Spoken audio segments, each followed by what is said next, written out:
Assalamualaikum warahmatullahi wabarakatuh.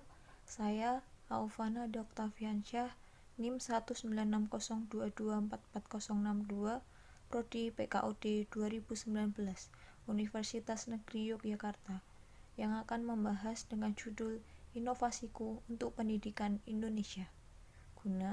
Untuk memenuhi tugas ujian akhir semester mata kuliah Psikologi Pendidikan dengan dosen pengampu Ibu Ismarini Bekti Saktiani, SPD, MPD. Pentingnya psikologi pendidikan.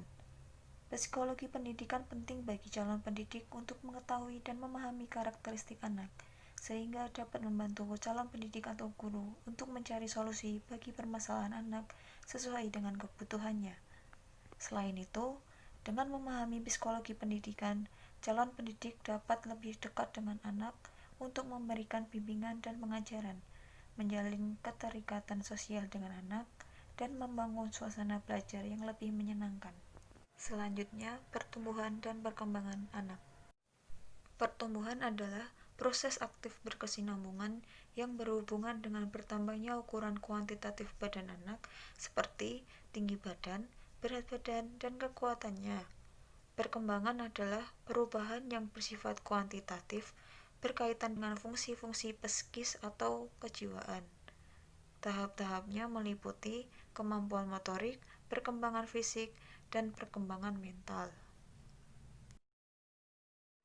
Selanjutnya, perkembangan remaja.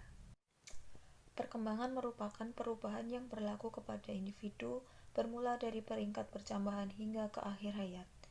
Menurut Sandrock 2008, masa remaja adalah masa peralihan antara anak-anak menuju dewasa. Masa remaja membawa kemajuan penting yaitu dalam hal perkembangan fisik, kognitif, dan sosio-emosional. Selanjutnya, teori belajar. 1. Teori belajar behavioristik. 2. Teori belajar kognitif. 3. Teori belajar humanistik. 4. Teori belajar Ki Hajar Dewantoro. Teori belajar behavioristik. Teori ini memandang bahwa belajar merupakan mengubah tingkah laku anak dari tidak bisa atau tidak mengerti menjadi bisa atau mengerti karena adanya interaksi antara stimulus dan respon. Teori belajar kognitif.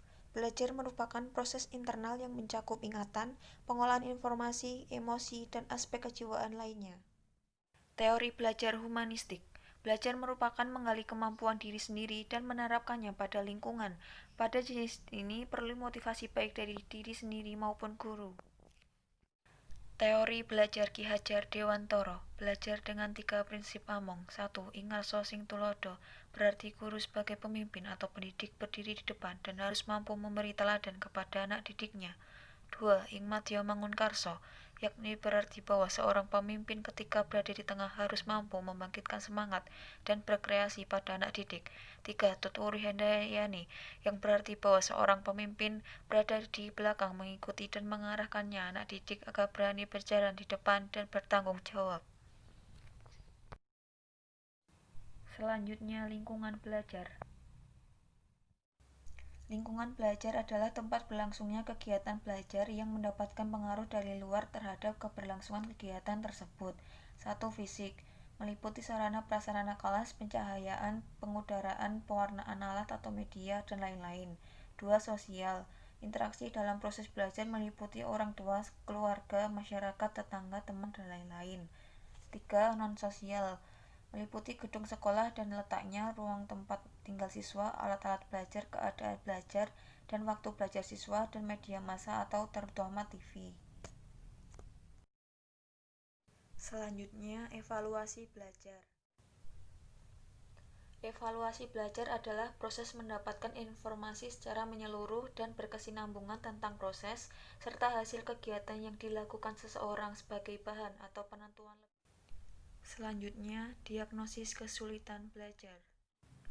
Merupakan upaya untuk mengetahui karakteristik kesulitan belajar melalui berbagai informasi berguna untuk memudahkan dalam mengambil keputusan. Inovasi pendidikan di Indonesia merupakan suatu perubahan yang baru dan kualitatif berbeda dari hal atau yang sebelumnya. serta sengaja diusahakan untuk meningkatkan kemampuan guna mencapai tujuan tertentu dalam pendidikan di Indonesia. Latar belakang inovasi dan perubahan pendidikan di Indonesia. Kehidupan dalam era global dengan berbagai persoalan menuntut berbagai perubahan pendidikan yang bersifat mendasar. Pendidikan nasional kita sekarang ini telah gagal dalam membentuk nilai-nilai karakter bangsa terhadap peserta didik. Hal ini dikarenakan orientasi pendidikan kita lebih berfokus pada ranah kognitif, itu pun dikembangkan tidak utuh, hanya pada ranah kognitif tingkat rendah. Penjelasan mengenai inovasi pendidikan di Indonesia. Di Indonesia, berbagai upaya telah dilakukan oleh pemerintah guna tercapainya cita-cita dalam bidang pendidikan, seperti cara belajar siswa aktif, sistem belajar jarak jauh, penetapan. Demikianlah penjelasan singkat mengenai pembelajaran psikologi pendidikan dan inovasi perubahan pendidikan di Indonesia dari saya. Terima kasih atas perhatiannya. Semoga bermanfaat. Kurang lebihnya mohon maaf. Wassalamualaikum warahmatullahi wabarakatuh.